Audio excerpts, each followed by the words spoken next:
Penn State? I know the offense didn't score, but I feel defensively you guys probably weren't happy with what happened. Yeah, I mean, there's definitely a lot of stuff to learn from. I think that, anytime you're in a situation like that, there's more and more you can do. There's always more you can do. So just trying to attack this week and get better and moving forward to next week. You guys are known for forcing a lot of turnovers, but I think you only have 3 through 4 games. Is that something you guys emphasize? Is we got to get the ball, we got to get off the field? Yeah, I mean, anytime you're playing defense, the more you can take the ball away, the better. So, just coming in every week and just trying to emphasize just taking the ball away and making plays on the ball and stuff like that. So anything we can do to get better each and every week. What stood out after watching the film? It just hats off to Penn State. They're a great football team. There's definitely things that we have to improve on, and I think that we've been doing a good job this week trying to improve on ourselves and try and move forward. What are some of those things you guys feel like you need to improve?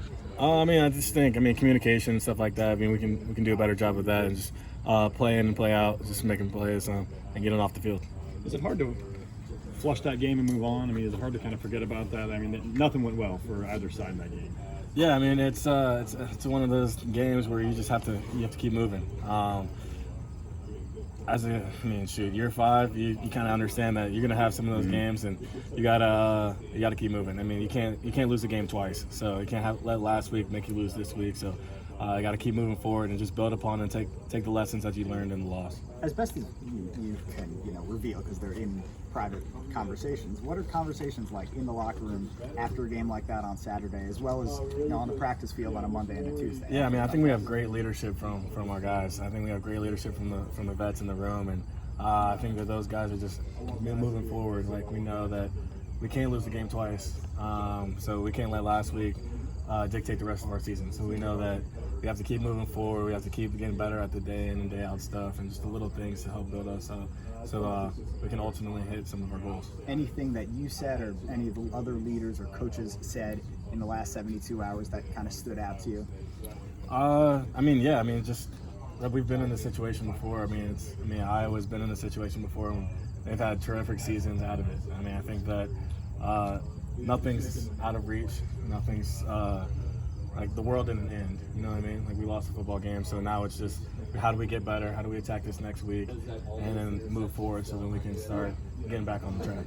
What's the frustration level like when you're on the field for so long and you just can't get off, and they're slowly, methodically moving down the field? Is that just, as a defense, what's that like? You just want to make plays. You want to make the plays to get off the field. Obviously, but we know we're all accountable, and so just play in and play out. And now we're just focused on working on those details, so we don't have to feel that. I know Jay is. I think he's leading the Big Ten in tackles. What does he bring to the table, and just playing that spot, which has been a legendary spot for Hawkeye linebackers in that middle? Yeah, he's just doing an unbelievable job. I think every day he comes in, and it's just a tribute to him. Like, in his preparation, every single day, and he's just making plays every single week. So really proud of him.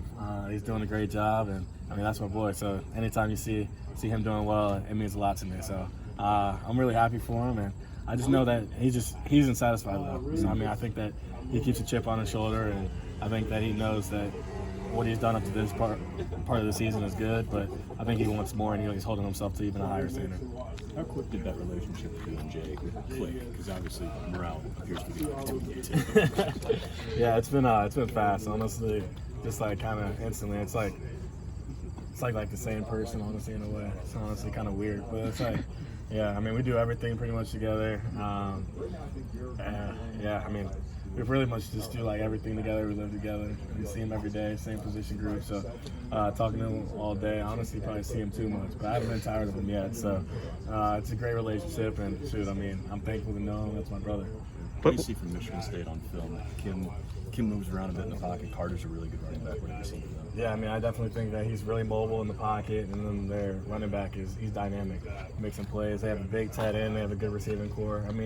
We're getting into that spot where it's Big Ten football. Michigan State, historically, there's always been a good team, and there always will be a good team. So we got some stuff to work on, and